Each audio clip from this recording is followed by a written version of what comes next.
This week's exercise is a slow tempo fingerstyle funk groove written in the style of Jaco Pastorius. Let's take a look at how to play it. So on the first beat of the first bar, we're going to play 2 B flats, 6th fret of the E string. Those are semiquavers. We're going to follow those with a semiquaver rest, and then we're going to complete that beat by playing a ghost note on the A string. On the second beat of the bar, we're going to play the following phrase. So I'm playing a hammer-on from E to F on the A string, frets 7 and 8. I then play the A flat at the 6th fret of the D string, and then I return to the F. Now the awkward thing about this line is you need to play this with specific fingerings. So you need to put your third finger on the E flat, sorry, on the E natural.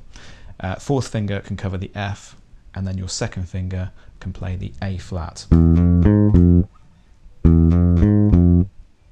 Okay, let's hear beats 1 and 2 together. And again. Okay, moving into the third beat of the bar, we're going to stay in that hand position, and we're going to play the G at the 5th fret of the D string, and then come back to the F at the 8th fret. So first and fourth fingers are covering that. We're still within that finger per fret system. We're going to follow that F with a ghost note, and then we're going to play the D flat down at the 4th fret. And you're going to want to put your second finger onto that D flat. Now this is going to make a little bit more sense when we apply the next beat of the bar. So from the D flat, we're going to play a hammer-on into the D natural. That's going to give us the third of the kind of implied B flat dominant 7th chord.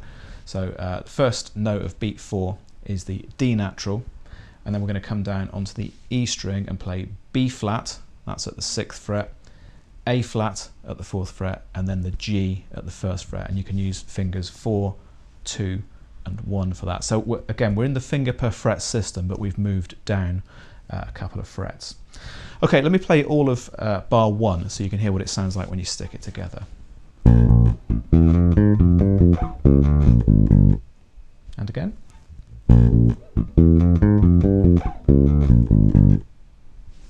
Okay, so that's quite a challenging bar to play, just purely because of the fingerings that are recommended there. So this is really trying to get you to stick to finger per fret systems, and learning to use all 4 of your fingers with confidence and independence.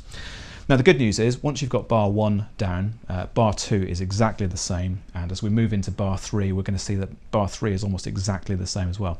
In fact, the only thing that's different in bar 3 is the final note. So before, we did that hammer-on from D flat into D, and then we came down B flat, A flat and G. This time we're coming down B flat, A flat, and then we're going to drop to the open E. And this is a really surprising note to hear against the B flat dominant 7th kind of sound. It's really going to jump out.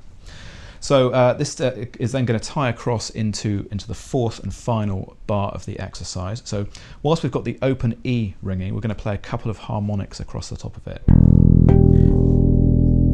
So I'm playing the harmonics at the 5th fret of the G and D strings, and those harmonics are G and D. So don't forget that harmonics at the 5th fret are not the same as the fretted notes that live on those frets.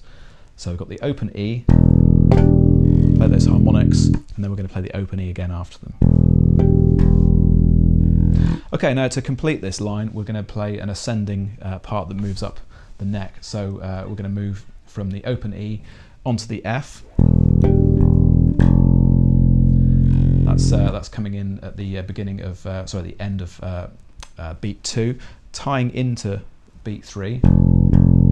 Play it again just as beat 3 comes, and then we're going to ascend the neck by playing G, A flat, A natural but putting a ghost note after each one.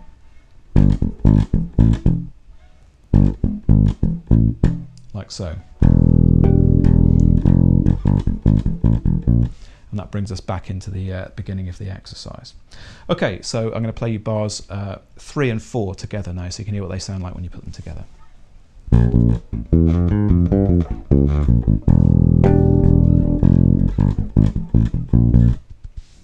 And that brings us to the end of the exercise. Okay guys, I hope you enjoyed the latest instalment in my Bass Lick of the Week series. Don't forget that as usual you can download the PDF worksheet and backing track by clicking on the link below, and as ever please do let me know your thoughts in the comments box. I'll see you next week for another bass groove.